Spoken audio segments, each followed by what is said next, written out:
They sold their land to Well, Prince they William. took it. So Prince William County, you owed them $15,000. What year is this? I'm so excited. Today's the big day. I'm going to interview Mr. Garnell Bates, one of the oldest living members of the Bates family. He's 97 years old. And what I'm hearing is his memory is impeccable. So make sure you tune in. You tell the rest of your family because you are in for a treat. Hey, it's Mayor Derrick Wood here for the town of Dumfries, doing a very special edition of Spotlight Dumfries. We're doing a Black History series on the Bates and the Porter family, and I'm honored to be in Mr. Bates' house today. He's 97. He's gonna give us a nice oral history that we'll be able to share and to really share a lot of Black history. Tell everybody your full name that you go by My full name is Garnell Bates. and your date of birth and your age. Dated April 2, 27. Uh-huh. April 2, 1927. Right. And at the date of this recording, you are 97 And years young right. and looking good. Where were you born? I was born in Batestown. Batestown, Dumfries, All Virginia. Huh? right. Mm-hmm. And tell us a little bit about your mother and father. Well, my mother, she was a housekeeper, Okay. and my father, he worked at Alton County, Fuddy County. Okay. And he used to get up 6 o'clock every morning and go to Alton County. And he had 3 or 4 guys that ride with him. And they went to Alton County and worked up there. And he worked up there until he got sick and couldn't work no more. Who your father? My father. My mother never did do no work. I just once in a while did day work like. Did you have any siblings? Brothers and Yeah. sisters? I had a brother next to me. He was Leroy Bates.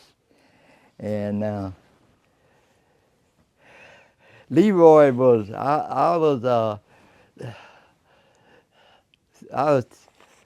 3 years older than Leroy. Then I had a sister. She was born in 1934. Okay.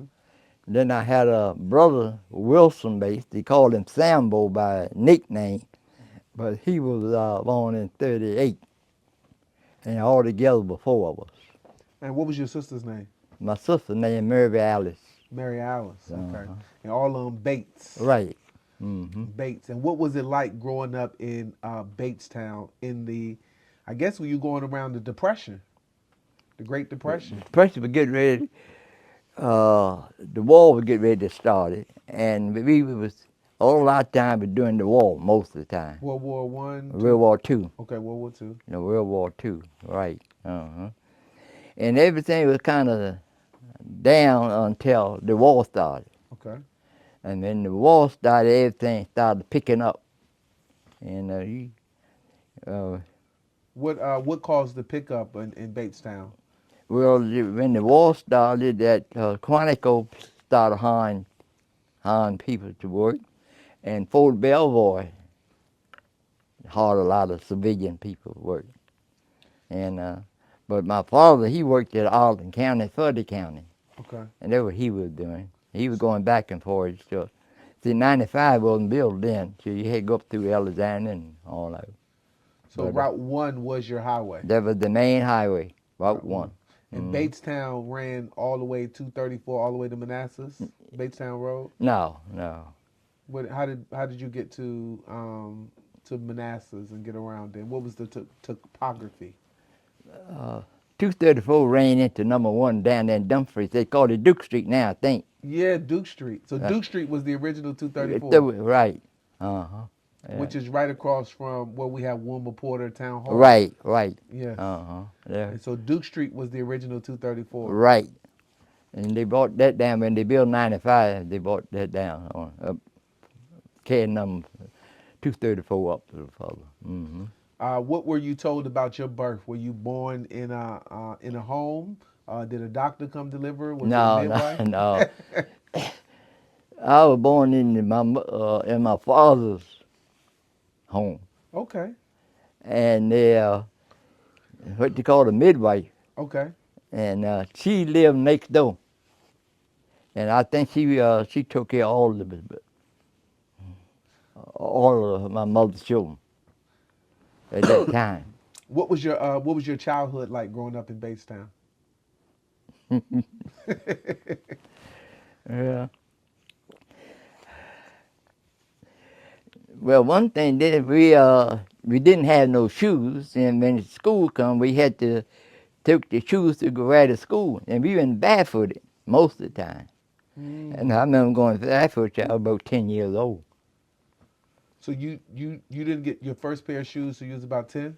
Yeah, but well, till to go to school, until school time. Oh, until it was time to go to school. Yeah. Hmm. Why did you have any running water? No, no running water, no lights. The lights didn't go up there until after the World War II. That's when the lights came up Basedown. So what did y'all just had candles and what did y'all do to illuminate? We had lamp like kerosene light. Kerosene? Yeah, that's what we lit by kerosene. And we burned wood. And didn't know And the wood, how'd you get hot water? you boil it on the stove. Hmm.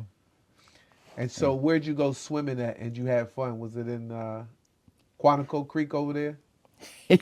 I don't want to mention. That's where I got most of my whipping there. My mother said, "Don't you go in that run." And we didn't realize, my brother and I and another guy called Wallace Thomas didn't realize how dangerous it was. But we were know we're gonna get the tour up.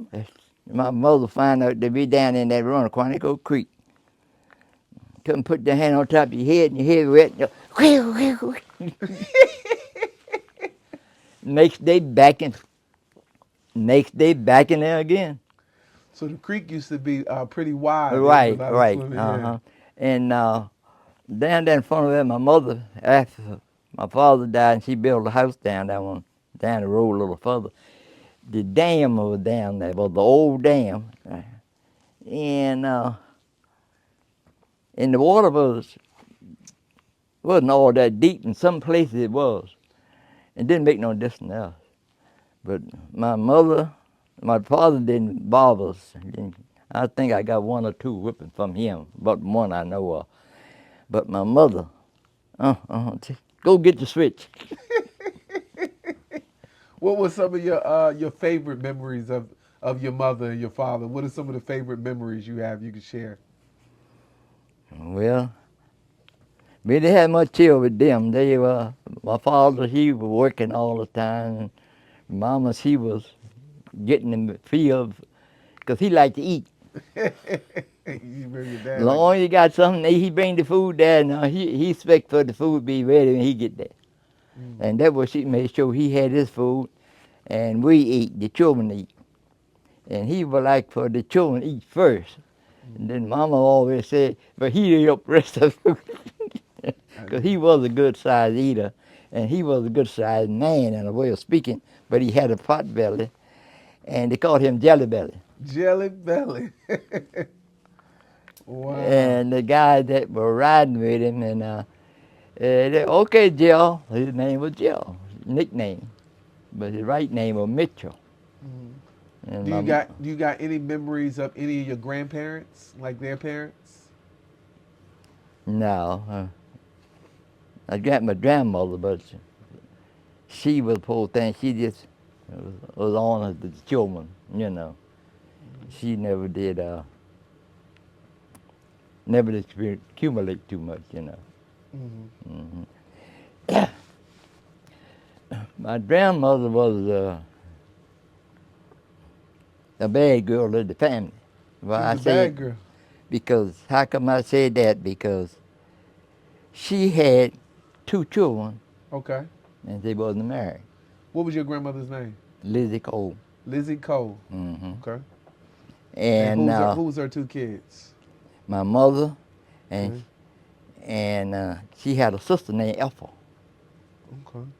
And Ethel didn't have no children. And What was your mother's name? Martha. Martha. Martha. Mm, And Martha she was a Cole? Cole. Mm-hmm. Mm-hmm. And so they married your father. What was your father's name? My father named Mitchell. Mitchell Bates. Right. Okay. But you called them. Everybody around him called him Jelly Belly. Yeah, because the Bateses had a belly. Most all the Bateses did. Yeah, they had to go up and everything. What were some of the lessons you learned from your parents? Your mom, your dad, your grandmother. Any life lessons that you were able to take away from them? No, only thing I know that when I went to work down on the base, a guy we all raised up together, born raised. His name was Randolph Henderson. Randolph Henderson went down to Quantico sometime and found a job down there. Then he told me, he said, "Man, I can get you a job." And I told my father about it, and he said, "I want you to go to school." And I wasn't in the rest of school. I was in the rest of a 36 Ford was sitting over there. That's $50. To the How old? guy, How old were you? 16. You were 16. You wanted that car. I wanted that car so bad, and my daddy told me, say, "Look, if you go to work, you're going to have to pay your mother board $5 a week." And I had another friend. He went to work. We found another job. And his father told him, so you don't go to school, you don't eat. Mm. See, if my father had told me that, I would have went and got a little more education. But he went, he went to school. I think he went to Manassas. I Okay. didn't get to Manassas. So what schools did you go to growing up? Uh, Captain Cabin Branch Branch. Elementary. Okay. Cabin Branch. Captain Branch Elementary was the name of the school then. Over there on 234. No, the Batestown. Oh, in Batestown, the Cabin Branch, where the church is, Little Union. Up a little ways past it, yeah. Okay, You Cabin could see Branch. the school. You could see the school from the church. Okay. The church ain't where they now, because it went down about 200-300 feet. The church did. 'Cause they bought that from some old people. But the school was right up. It was Captain Branch Elementary School. First started off with one room, and then they took and built 2 more rooms onto it. But still, it was Captain Branch Elementary. Wow. Mm-hmm. So what grade did you go up They to? go to the 7th grade. 7, and Mm-hmm. you finished school in the 7th The grade. 7th grade. Mm-hmm. And then so what kind of work? What was your first job? Cleaned the enlistment club in Quantico. Oh, cleaning the club at Quantico. Mm-hmm. Okay. Yep. And then what Then else? Did you tell us a little bit about some of your other jobs? then left that job and went to Fort Belvoir and worked up to the worked at Fort Belvoir for about 2-3 years. And we were working doing I don't know what you call it. During the war, they used camouflage work. Stuff they were doing, and they had civilian doing that. We had a bunch of people doing that kind of. I stayed up there about 2-3 years. So we left that job then and went and worked in Quantico. And you How wouldn't. how was doing there then? People coming on Batestown. You had like a pirate mine. How did? Because I'm trying to figure out how Batestown got changed into Mine Road. Do you remember that? Anything about the mine down there? That was before my time. Okay. But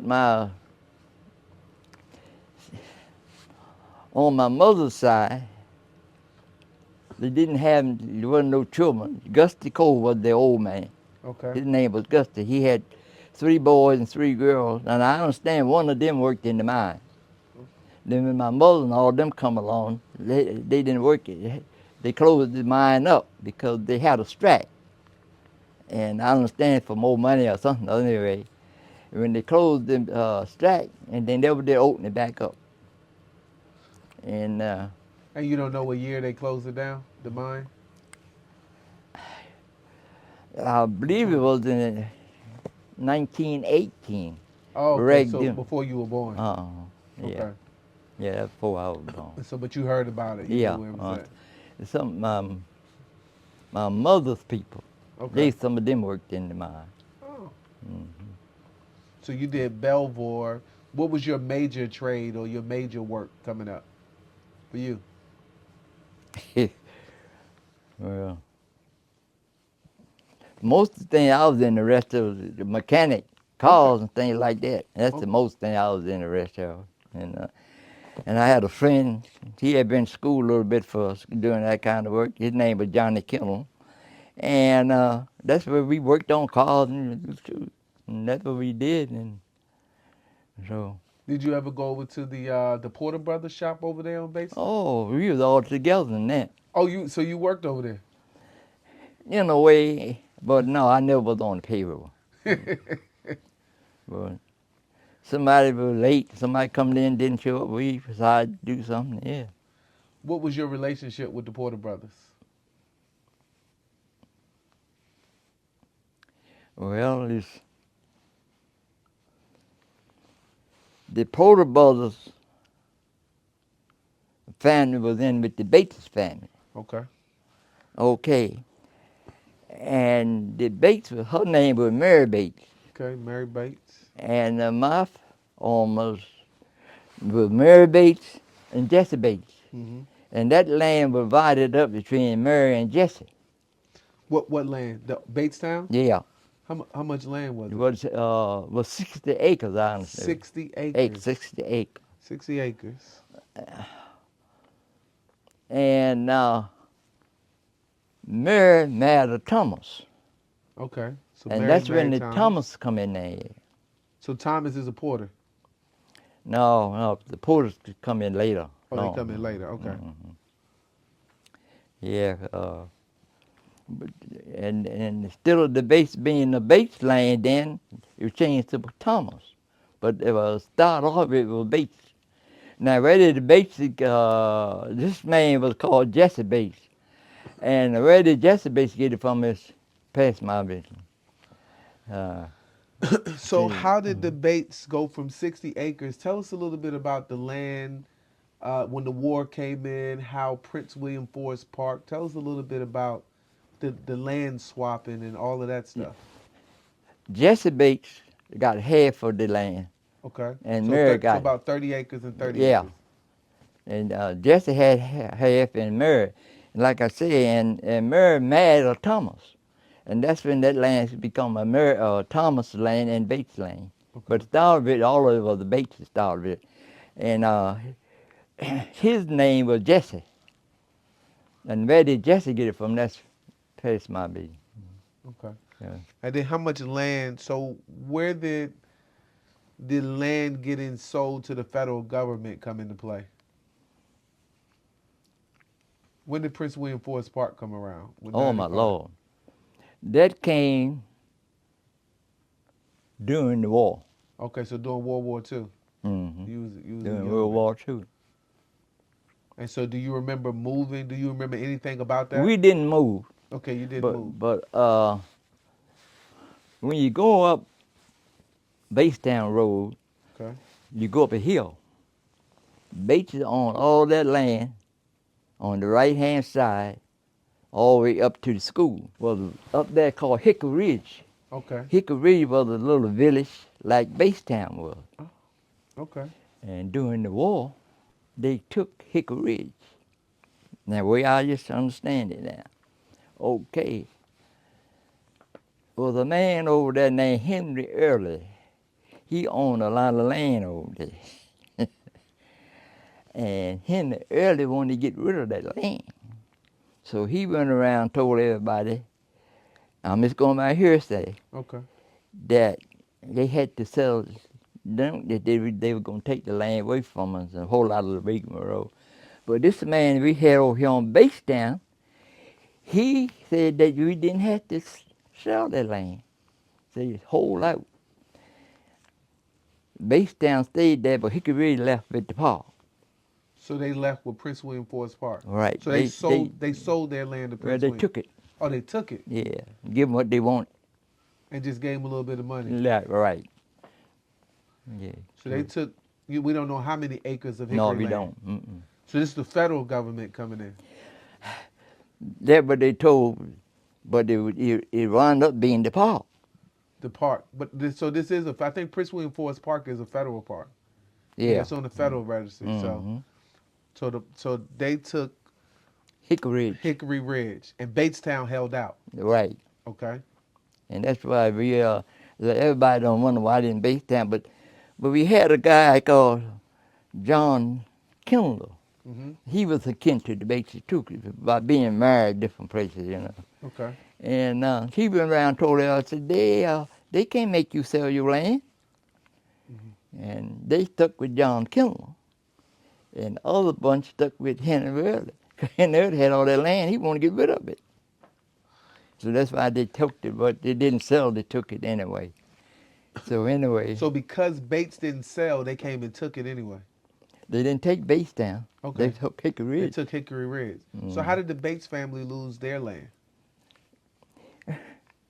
Well, they actually didn't lose it. Okay. The land is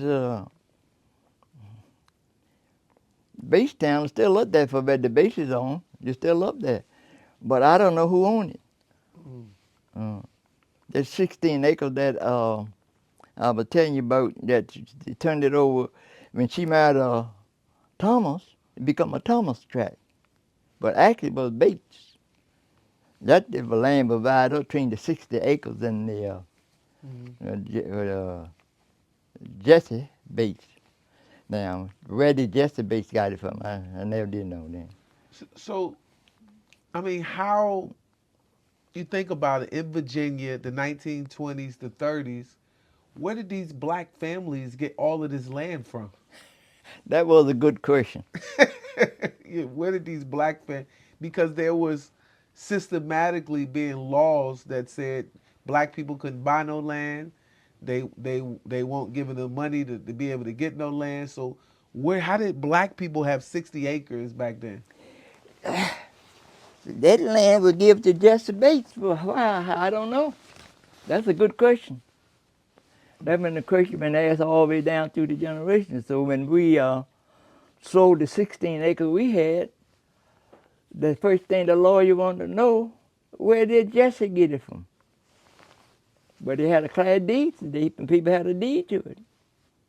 Wow. And I don't know where it came in. That came in some kind of deal made between the government and the. I think that's what I don't know. I'm a big fan. I think legend has it that it was deeded from the original slave owner to, one of the Bates. I think when you go back into the deeds, and so he had one of the slave masters might have had one of the kids. That's where it was, I believe. Yeah. Mm-hmm. And I think that's how, and he deeded it to him in his will. Right. Yeah. That's the way I think it was. I ain't sure now. Yeah. Okay. But anyway, from Washington Reed Okay. all the way back down to Batestown, Okay. that land belongs to black people. Wait. So from Washington Reed Elementary School all the way down to Batestown. Batestown. So where Prince William Forest Park is, and all of those houses now Montclair. Right. Coming all the way down through Brittany, all the way down through Prince William Forest Park apartments and houses, all the way down to Little Union. All of that was black That's owned right, land. on land. That's right. Brittany was called Bloodfield. Brittany was called Bloodsville. One time. Okay. Why did they call it Bloodsville? During the war, I think that they had a battle there. And a lot of people lost their lives there. Very I understand. I'm just going by what was. So the war, this must be the Civil War. Civil War, right. Okay, the Civil War was fought coming up down. Come down. And a lot of people lost their lives there, and they come on down that land come all the way down there. And they used to call that the land Bloodfield. Mm-hmm. And black people own all that land. And we had one man here, Jim Davis, and his father's name Jim Davis. Okay. And Jim had the people fooled that he owned the land, but the land belonged to the father. Wow. And they paid a tax on the land for a long time. What little bit of tax they paid on it. And then the land got away from them, and then that meant Brittany took over. And all that land up that way, Then the park got some of that too, some kind of way. I don't know. So how much land did you and your family have that We had 60 acres. you had 60? No, when the piece we had 16. Let me see. Yeah, we had 16 acres. You had 16 acres. Hmm. And then what did you, so you had, was that for you and your brothers and your sister? All the yeah. Hmm. And what did y'all do with the 16 acres you had? Sold it. So you sold it. Hmm. And you That's what sold we it and paid. That and you didn't make no money off of it.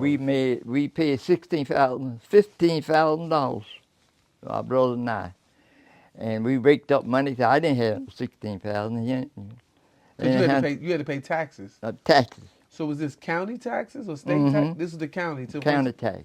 So Prince William County, you owed them $15,000. What year is this? You remember the year? Because I'm thinking that's equivalent to today. Is just how old were you? I was I hadn't got married, and yeah, I don't know. Okay.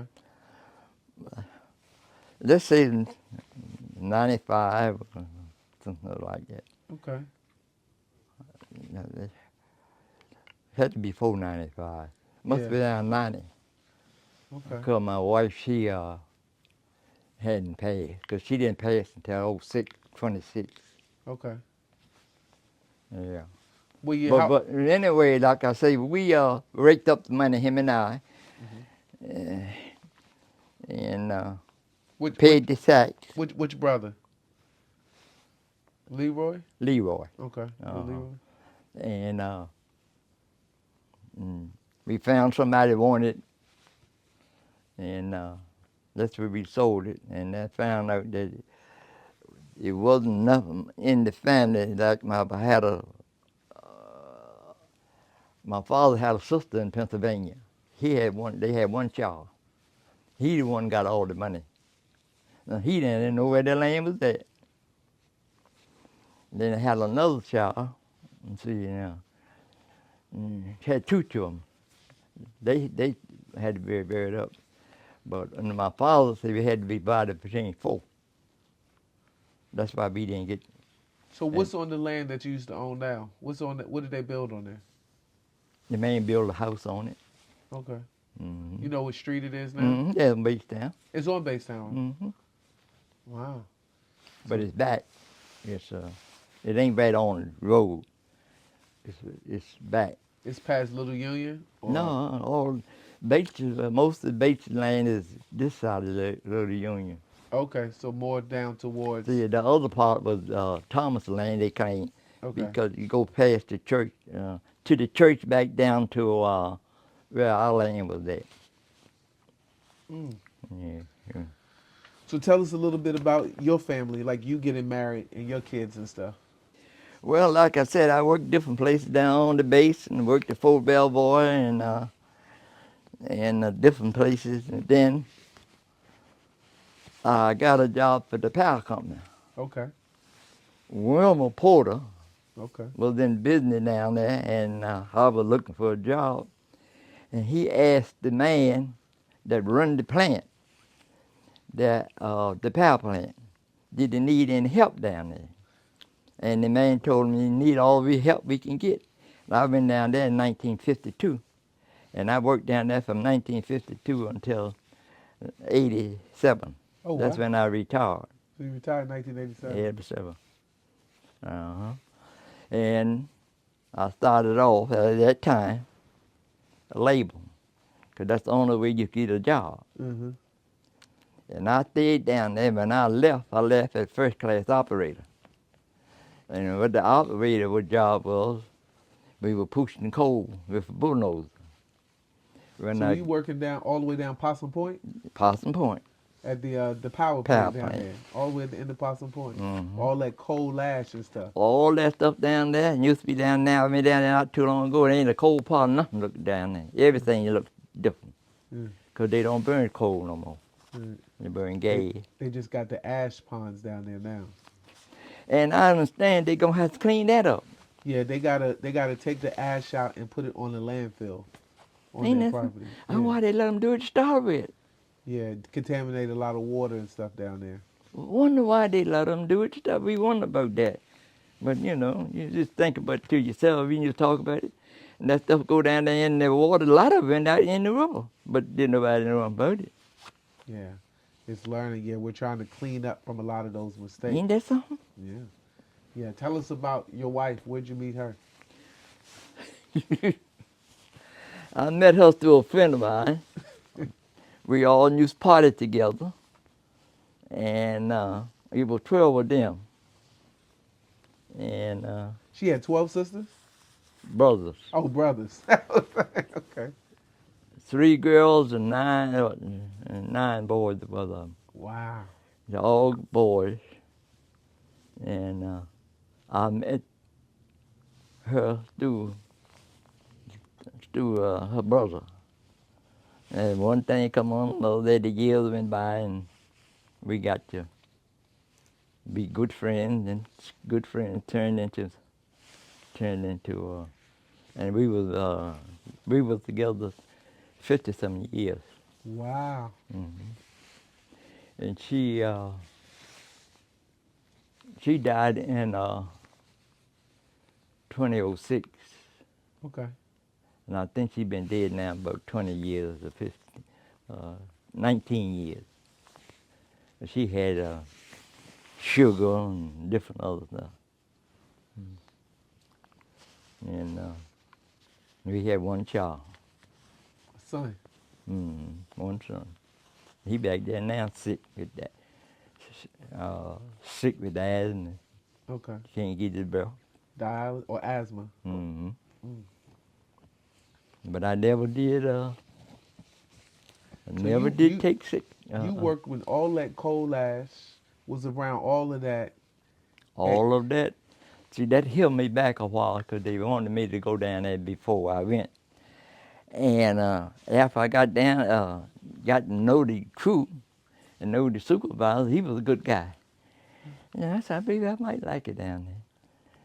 And I know some people that worked in the mine, in the real mine. And because that's where they left here and went to West Virginia for the coal, for a job. And said some people get it and some don't. So did you wear a mask or anything? Most of the time, no. No. Okay. And But did they have safety precautions? yeah, down they there? had masks for you wear you want them. Oh, if you want to wear it, but it wasn't mandatory. And no. And But it's amazing. So do you have, when you go get your checkups, what do the doctors say about your health and everything, your lungs and? I never had no problems till 3 years ago, or 2 years, been 2 years ago. I started having problems, but not with no breathing problem. And those people told me up there in West Virginia that some people get it and some don't. And You just had one of them strong immune systems. and that dust was something, because when we dump them cars, that dust will fly up in your face. And some guys, sometimes I wear my mask, sometimes because they give you a mask to wear. And that dust will go out, and we unload 30 cars a day down there. Wow. And most of the time they burn it. They burn all that coal up in one day. And that was when we started getting a little bit more money. Not no whole lot more. And they started realizing. And then as it went on, then I made a promotion. And same dust. I had to fill the bunkers up. And they run 30 cars a day up there.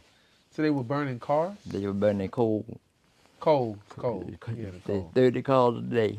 And when, that was from the trains coming in. Mm-hmm. And the trains were bringing the coal in there.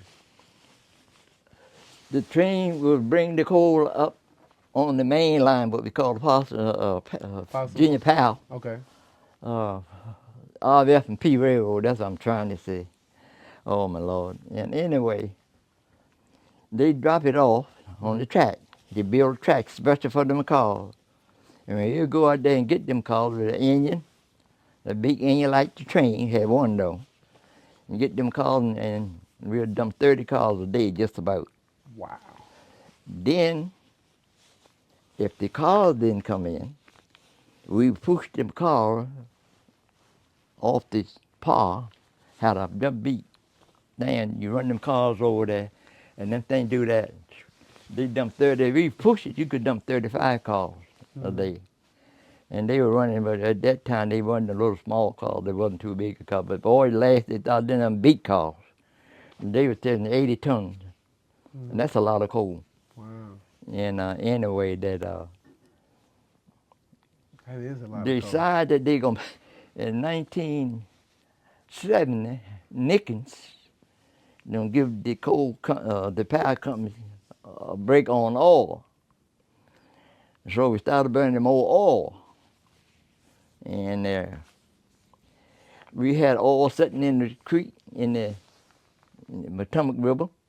We had oil coming in up from Fredericksburg up to. They couldn't keep up because they were burning so much oil. That didn't last too long. I think that lasted about 4 or 5 years.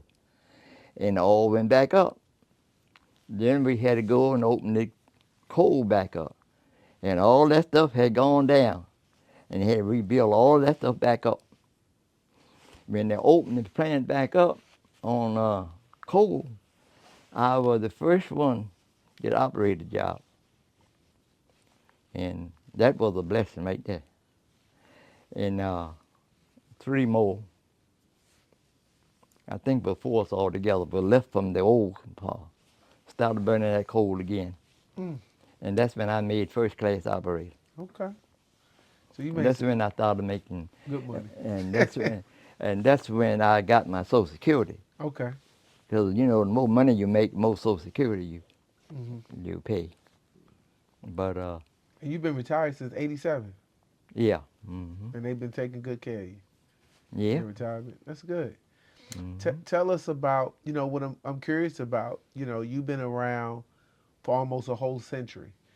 So you've seen where race relations have come. You've probably been through the Marcus. That was in the 1970s. The 70s. Tell us about that around here. We had a operator job open up. And they put it in the bulletins for the company, because Velco's a big company. And they put it in the paper, and when they found out that the guy was coming up here was a black guy. And they told him, well, hell, we got people here to do that job. Why we going to send somebody from somewhere else here? You can't do that. You don't look right. And that's where they had a guy, he took the job, a black guy. And then it just started opening up. We already know how to operate, because we learned that practice on our own, Every time we got a chance, they didn't want us to do it. We went on and did it anyway. So it seems like Batestown and Dumfries didn't have a problem, like you were almost isolated with how successful black people were compared to all around in Virginia. Virginia at one time said a black man and a white man couldn't get married to each other. Yeah, I remember that. Yeah. I know when they opened it up. Huh? I know when they first opened it up. It started right down there in Low Fredericksburg down there. Yeah, the Lovings. Yeah. The one of the family right down this road here now. She's a Johnson. She married a Johnson. She married a Johnson. Yeah, but it's interesting that Dumfries didn't seem to have, you all had a melting pot. How did you get along with the other races and the other families in the community? We never had too much problems because there wasn't nothing going on. Well, no work. We were working Quantico. It was quite natural. Marine Corps, they was a little bit Jim Crow their own self. Because there was no black Marines in Quantico. Oh, that's right. The Montfort Pointers. They had to go down to North Carolina. Yeah, there was no black Marines down there. And what about Cherry Hill? Cherry Hill was something of they didn't Jim Crow neither, but I understand. Because I was too young for that. But at Cherry Hill, they would work so many hours a day, and then they let the night shift come and work, And the blacks did the same thing the white did. They didn't get, they got along all right. They lived together. Okay. They had a little project up on the Cascola Hill. That's why they call it Cherry Hill. No, the black live here and they didn't have no problem. Hmm. So what Yeah. about like when you're a kid? So you knew the Porter. Was Mr. Porter older than you? Wilma Porter, was he older? Yeah, he owned the shop. He owned the shop, and Hmm then his wife, His, Mary, uh, she was a school teacher. she was a school teacher, right? Hmm So did your son go to any? Did he deal with integration of schools? Because schools were segregated Yeah, in they Virginia, then, yeah. and schools that got integrated. I remember the governor in Virginia, schools got shut down for like 3 or 4 years because they didn't want to integrate. But No, we didn't maybe in have that Southern. Oh, problem. y'all didn't have. We didn't have that problem. That Uh-uh. was down Southern They were Virginia, down there, yeah. Chesterfield somewhere. They shut the schools down. Yeah, So they shut it down. Some, see, but all of them didn't shut it down. Some of them went along with the program, and some didn't. and they integrated. Hmm I just want to do some rapid fire, some fun facts. Tell us what's some of your favorite meals you ate growing up, like anything that you. Yeah. Hog, my father cooked the hogs in the hog pen, Hmm. killed them hogs and put them in the barrel, and put salt on them, and you had salt meat the whole year, but you had to soak the meat to get the salt out of them. Mm. And after you do that, you food that, and that's whoever we were raised up on. What was your favorite trip outside of Dumfries that you taken? Alexander. Alex. What was Some went to Fredericksburg. They would go to Fredericksburg. We used to go to Alexander once a month, something like that. Because my father would come home, I should come back from, because he worked in Alton County, worked a half a day on Saturday, come back and take the family to Alexandria. They had I don't know that Coca-Cola plant or nothing. We go up there, my brother and I go up there and look at them bottles go around. Mhm. Man, we go up there all day and catch him back down the road and on Saturdays or sometime. But our trip to Alexandria, because he had a brother lived in Alexandria. And that way we would go back up there on Saturday evening. Not every Saturday, but Mhm. that was our great day to go to Alexandria. Okay. Tell me about the juke joints around Dumfries or the area, the places you used to hang out and party. First place used to be Porter's Inn. Porter's Inn. Hmm Was that owned by the Porters? No, that was Okay. a white guy on that deal. Okay. But he owned two places. He had a place on the right and a place on the left. The place on the right going north, that was a black joint. Okay. And the south side was, and so then after he gave it up, different people took to try to burn it, but they didn't do too good at it. Were you a good dancer? No, I wasn't. No. I had other bad habits. What was some of your habits you call bad? My brother took up smoking, Okay. and What tobacco? yeah, smoked cigarettes. Okay. And I had it hollering. I had a friend. Him and I, he liked the bottle. Mm. And they opened up that liquor store there in Dumfries. Oh, Lord have mercy. So before that, was it the moonshine? Because I heard that the Cherry Hill down there, they had the moonshine that everybody used to bring back up. I used to have to go to work at the Possum Point, Uh-huh. and had to go to work on Saturday, 12 o'clock Saturday, and work until we fill up the bins we had to fill up. Mm-hmm. But anyway, my uncle had a still Mm-hmm. down in the woods, and this particular Saturday, I had to go down in the woods help him bring his stuff back up to the house. And I tasted too much, and I had to go to work. But that's all right. So you went to drink with the good stuff in you. Yeah, I was tasting it, see which one they wanted, because they had to mix it with water. And I tell you, boy, that's one time I had the guy looked out for me. Mm-hmm. And man, he never did say nothing about it. But I was right. And That's good. Any major events that happened in your life that you remember that had a big impact on you? I guess most of the impact I had on that plant down there, Just that power plant yeah, was the the big power thing. plant. I was something else like my brother-in-law. Both of us loved that boiler. He loved it, and I had to work, help, to take care of my family and my work. My wife did day work, like. I don't guess you know nothing about that. Most of the women do that around here. We worked in Quantico, and like I said, my mother, she worked down there. Them people would, she would go to work on Monday morning and go to work and stay down there the whole week, and come home on Friday eat.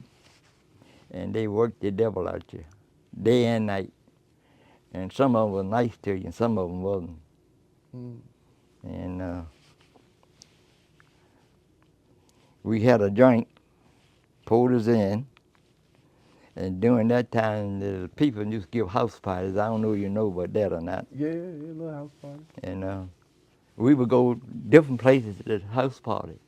And they didn't do no fighting and stuff like they do now, shoot you do that. Yeah. We would go over in Northfield, go to house party, and some of the people play, we had a guy play the guitar, play Pistol Packing Mama all night long. The blue, you like the blues. He played that thing all night long. Come on, Ollie, name for Ollie. Ollie, come on, Patsy. Yeah. And then nobody pay a guitar, they make a little bit of dollars, make a few dollars paying the guitar they're doing. House party. Wow. You ain't had no And, jukeboxes. You no, got to play live music. no, they had no juice boxes then. Then the only one that did have a juice box, the one they run a joint. Mm. Uh-huh. And So so, tell us if you can, close us out with something, inspirational or some closing thoughts you want to give to your family. Look at and what would you want to say to your family as they're watching this and they're seeing you and they're learning about your history and where you came from and where you are now? What would be like those closing thoughts or remarks you want to share with your family? like I told you, we did our shopping in Alexandria. Okay. And most of those people up there, they want your money. You Mm-hmm. know who they were? They were, and I didn't know the name of the company that we used to go up there, and they let you have it. And you paid your $5 a week, $5 for it. Mm-hmm. Get what you want. See a suit till then. I never forget my father passed away, and I didn't have a suit to wear to the funeral. Mm-hmm. My mother went up and got a suit for me. Montgomery Ward, $9. Now you know what that looked like. Yeah. Yeah. It's too big for you. It was $9 suit. Fuzzy looking down, what they call it. I don't see them now. But anyway, a $9 suit. Mm. And we were going to be paid her back, $1 a month, $1 something. I guess we wound up paying double for it, Yeah. you know. But that's where it was. Mm-hmm. And you go to Alexander and they'll let you have stuff for $10 or $15 and pay so much a month, a week and something. And yeah. So what's your message to your family? Well, I got one granddaughter, Mm-hmm. and she was in the rest of going sightseeing and stuff. Mm-hmm. And she joined the army. Mm-hmm. And she took basic training. Mm-hmm. And she found out that she couldn't get what she wanted. She wanted to travel. Mm-hmm. And she finished college. And she still didn't get what she wanted. So she gave it up. Mm. So what's the advice you want to leave to your granddaughter? I can't tell her nothing. But if you could, like any of your family, what would be that piece of advice you would want them to take? They might not get it now, but what they used to say, they'll get it in the by and by. She don't pay me a bit more mind if I'm talking to that thing like that. Well, Because what would you give some of the young people in Dumfries if you could give them a piece of advice? And get those all the education you can get. get all the education you can get. That's right. And that's what she did. Okay. That girl, I give her credit. Her mother sent her to college, And they just like that right now. And I the think father, he, like I say, he back there can't get the breath now from cigarettes. And he can't, but she take all her advice from her mother. She went overseas, made good money. She bought an apartment up there in Lake Montclair. And she just sold that. And she done bought another house down in Garrisonville, down on Mine Road. I don't know if you know where that is. Yeah. And she take all her advice from her mother. And right now she doing good. Just moved into a $500,000 home. Come on. Her mom. That's all right now. And she stick with her just like that. When I first went down to Possum Point, that run out of Richmond, you know. They were pretty segregated. Because it's come out and tell you start with it. There ain't no promotion. If you want a job, you get this, I think it was 98 cents $1.05 an hour, something like that. That was your pay? That was the pay. And but the man, he said, I can't promote you. He said, but I can give you a day's pay overtime that you didn't need it. And he give us a day overtime on Saturday that make our paycheck look a little bit better. That's all right. And that's the kind of guy. And he make pretend that he on your side and all that stuff. But he look out for you one way, but he still had that other streak in him too. You know what I'm saying? Yeah. You learned that out as years go by. And then 1970, when they first made a guy from Richmond come up here, his name was John Hicks. And John, he went through the real stuff. And he come up here as a helper and the mechanic. Well, no mechanic in the plant. And you see John Hicks, and the man by name John Hicks. So you see, well, anyway, they told him to go, and the man he was talking to was the one he was supposed to see. But this guy won't put him on the guy called Wingard. Wingard was the soma of the label. And the man must have told him what the score was. He went and said, you want to see Wingard? He said, no. He said, I ain't supposed to see Wingard. I'm supposed to see John, shit, I thought of it. Anyhow, he was talking to the man. He didn't know who he was, you know. You know, I ain't supposed to see Wingard and Sam Housen. That's it. Right. He said, I'm supposed to see Sam Housen. Sam Housen was the supervisor of the maintenance crew in the plant. We didn't have no mechanics there then. He said, get on the phone and call him. Told the man to call him. That was John Hicks told him. See, they had the Hipton down there. We're going to close with this answer. What advice would you give to your younger self? I would tell them get all the education they can get. That's I done said that once. That's what my father told me, but I would not listen. So and I paid for it. You would tell your younger self to go get all the education? All the education you can get. Listen, this has been a great interview with Mr. Bates. We thank y'all for taking time to learn a little bit about the history, about the life, about his experiences. He wants you to know that in his younger days, he would get all the education because knowledge gives you the power to do and be anything you want to be. Listen, thank you for this wonderful history. Okay, then. While you in there, help do it. I want to meet you anyway because I never met you before. I'm glad to see you, brother. Listen, I'm gonna try to bring you up and introduce you to the council and give you something for your birthday and longevity. If you're available on February the 18th, we want to present you with something. Anytime I can do anything, let me know. All right. God bless y'all. Thank y'all for watching.